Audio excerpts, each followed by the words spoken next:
Of all the ancient writings in Cuneiform, few have garnered general interest as the Babylonian creation myth Enuma Elish. Aside from linguistic studies about it, there are lots of analyses on its theogonic and cosmogonic views. It also became very controversial because of its similarities to the Bible, especially the Book of Genesis. What is the Enuma Elish? Ancient cuneiform from Babylon. The Enuma Elish, also known as the Seven Tablets of Creation, is the Babylonian creation myth. It was discovered in fragmented form in the ruined library of Ashurbanipal at Nineveh, now Iraq, by English archaeologist Austen Henry Layard in 1849. The word Enuma Elish translates to the words "when above," which is the epic's first opening line. The epic had about 1,000 lines and was recorded in Old Babylonian script on clay tablets. It was one of the most significant sources that revealed how Babylonians believed the world was created. For thousands of years, the epic was recited in the New Year festival in Babylon. According to the myth, the creation resulted from a battle between gods.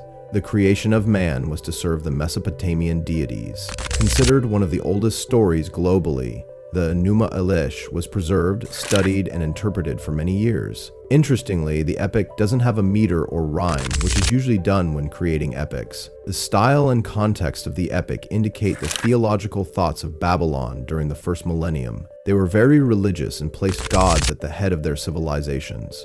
When was the Enuma Elish written? The text date is believed to be in the late 2nd millennium BC. However, other experts say it was even earlier, or the time of Hammurabi. Several copies of the tablet exist and have been found in various parts of Iraq. The discovery of the Enuma Elish in the 19th century had a significant impact on ancient writing's historical approach, especially with the Bible. Many historians also saw uncanny similarities connecting the Mesopotamia creation story to the creation story in the Bible and the Greek writer Hesiod's account of Titan's battle. They even called Enuma Elish the Babylonian Genesis, which many prompt historians to think that maybe Genesis was simply a later version of the Babylonian story. In 1876, Assyriologist George Smith published the work with the title Chaldean Genesis because of its many similarities in Genesis's book. The book was heavily illustrated and contained a summary of Enuma Elish. George Smith was also the Assyriologist who discovered the Babylonian epic Gilgamesh, all of which he found on his excavations in Nineveh. In 1902, an Assyriologist and archaeologist named Leonard William King, who worked in the British Museum, conducted excavations in Nineveh. He published the Enuma Elish epic's completed version. He succeeded in finding almost all the fragments except for the 5th tablet, with several missing gaps to complete the story. Today, you can find the fragments at the British Museum. Today, many historians argue for the basis of the story of Enuma Elish. Some believe it was of Amorite origin, with the last 2 tablets only added during the Kassite period. The literature was recorded in Akkadian, but it contained Kassitic words, which made many scholars believe it was the foundation of the Kassite era's Babylonian culture. Sumerian influences are also evident in the epic. You can see many Sumerian words in the text. The text is also written in a way intended for reading, not oral transmission. The epic also contains wordplays that the literate few can only understand. Tale of the first 2 deities. The tale begins with a story of the first 2 gods. It introduces primordial entities, Apsu, born from sweet fresh water, and Tiamat from salty bitter water. Together they reside in Eshera, or heaven. Apus and Tiamat's mixture created another 2 new gods, Lamu and Lahamu. Literally translates to slime and mud, next to Kishar and Anshar, whole earth and whole sky. From Anshar came the god Anu, sky god, and from Anu came Nudimmud, or Ea, trickster god of the flowering waters. The young gods were loud and trouble Aspu's sleep every night, distracting him from his work. His vizier Mumu advised him to kill the young gods, but Tiamat disagreed with this idea. Behind Tiamat's back, Aspu started planning to destroy the younger gods. Tiamat hears of their plan and warns her eldest son Ea. Ea ties up Mumu and kills Apsu after he puts him to sleep. He then creates a home out of his remains. His lover Damkina gives birth to Marduk, the most powerful of all the young gods. Tiamat, who once supported the younger gods, is now enraged that they killed her mate. She asks for help from the god Kingu, her lover, who advised her to make war on the younger gods. Tiamat gives Kingu the tablets of destiny, and he wears it as armor. Kingu became Tiamat's champion as she summons the force of chaos and unleashed 11 monsters to destroy the younger gods. Ea and all the other younger gods fought with Tiamat. At first, Ea was intimidated by Tiamat and her power and admitted defeat. Before they could despair, Marduk came forward and confronted the goddess. They equipped Marduk with powerful weapons and sent him off to fight Tiamat. Marduk defeats Kingu and kills Tiamat by shooting her with an arrow that splits her into two. Using her torso, she formed the heavens with years and months, as well as the sun and moon. With the lower part of her body, he created the earth with its sprawling mountains and flowing rivers. From her eyes flowed the waters of Tigris and Euphrates. After they celebrated their victory, the gods created a throne for Marduk, where he sat down to receive sovereignty.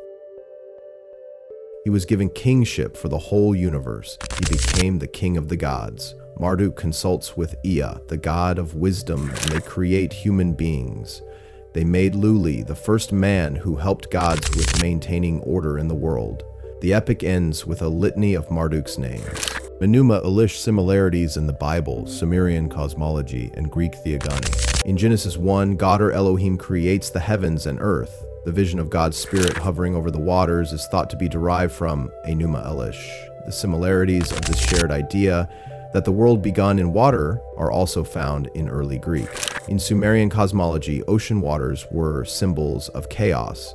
In both the Bible and Enuma Elish, the world was created by giving order to chaos. In both stories, the light also existed before creating the heavenly bodies, sun, moon, and stars. The sequence of creation of water, land, humanity was also similar. The 6 days of creation also parallel with the 6 gods in the Enuma Elish Babylon myths.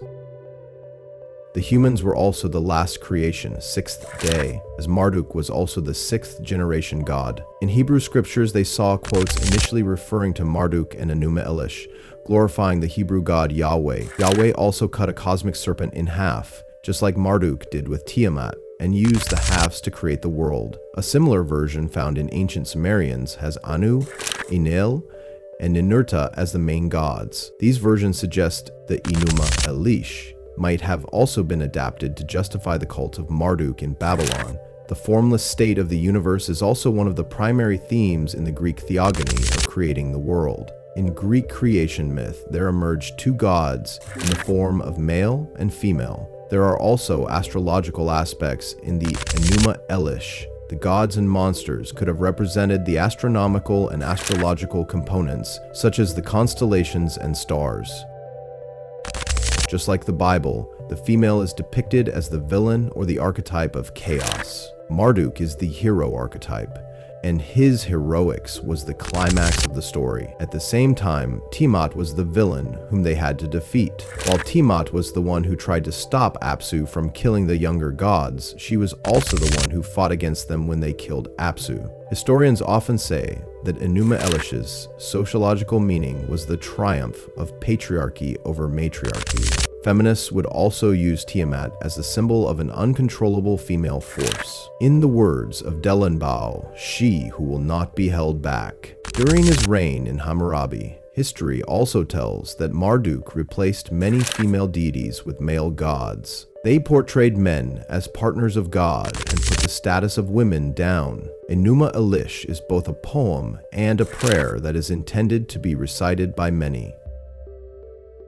It is often considered a form of patriotic text that brings praise to Babylon's holiness. Like the book of Genesis, which details the origins of the Hebrews through Moses and Abraham, Enuma Elish celebrates Babylon's roots through Marduk.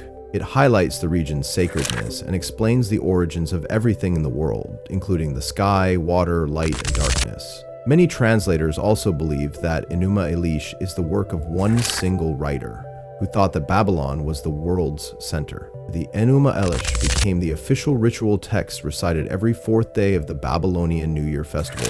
The New Year festival would often go on for 11 days. There were offerings, sacrifices, and procession outside the city and back again. It is often called one of the oldest continually enacted Babylon myths in the world. Interpretations and analysis. Like other creation stories that sought to explain the beginnings of humanity and Earth, Enuma Elish was written from the writer's desire to explain the reality in which they live. With the absence of doctrine and history, ancient people might have invented stories to explain how things were.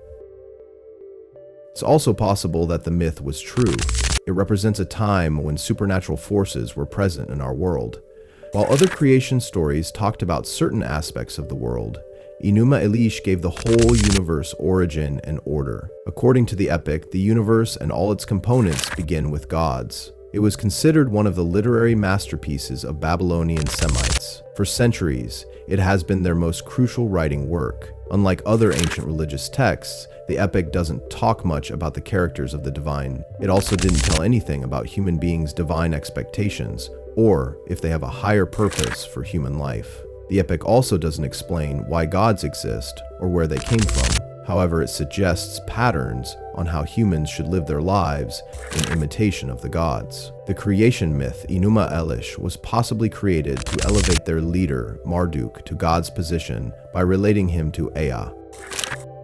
Although Marduk is the rightful king, the scribes wanted to make his kingdom something of cosmic significance. In addition to propagating Marduk's superiority, the Enuma Elish also intends to justify monarchy, that the kings appointed by gods exist to relieve gods of their burden. They made it clear that gods chose them to be their servants. It raised Marduk's nature from human to god and put Babylon as the world's most venerable place. So essentially, Enuma Elish was one of the earliest examples of political propaganda. The last tablet where Marduk was given 50 divine names was almost as if they replaced every other god in mythology for him. For many historians, the Enuma Elish epic was based on a Sumerian heritage tweaked to be readily accepted by the Babylonian people and its culture. Enuma Elish is a creation epic that bears similarities with other creation myths before and after its time. But in Enuma Elish, the reader is first introduced to the gods. They were chaotic and often at enmity with each other. It wasn't until the last sections of the epic the hero god Marduk appears in the story. Marduk symbolizes the gradual peace after the chaos, the humanity, and goodness that lingered in Babylonians' life for centuries. It is ironic because Marduk created the world through violence. He did it by dismembering his mother and using her corpse to make the sky, water, and the world. Marduk built the foundation for civilization and into the creation of religious cults. He declared the cult center as the assembly place for all the gods and calls it Babylon, or home of the great gods. Summary: the Enuma Elish myth written in stone. The Enuma Elish is a Babylonian creation myth discovered in fragmented form in the ruined library of Ashurbanipal at Nineveh by English archaeologist Austen Henry Layard in 1849. In 1902, Leonard William King conducted excavations in Nineveh and published the Enuma Elish epic's completed version. The word Enuma Elish translates to the words "when above," which is the epic's first opening line. The epic describes a battle between the gods at the beginning of time. It ends with the defeat of Tiamat, goddess of salty waters and the world's creation. Enuma Elish's discovery in the 19th century had a significant impact on ancient writing's historical approach, especially with the Bible. The uncanny similarities and connections of the Enuma Elish to the creation story in the Bible and the Greek writer Hesiod's account of the Battle of Titans created general interest among historians. Enuma Elish was a religious text created to elevate Marduk by relating him to Ea. The epic is presumably one of the earliest examples of political propaganda. For many historians, the Enuma Elish epic was based on a Sumerian heritage that was tweaked to be readily accepted by the Babylonian people and its culture. Thanks for watching, everyone. If you enjoyed this video, don't forget to like, subscribe, and hit that notification bell so you never miss an update. Drop a comment below with your thoughts. I love hearing from you. Check out more videos on the screen, and I'll see you in the next one. Take care.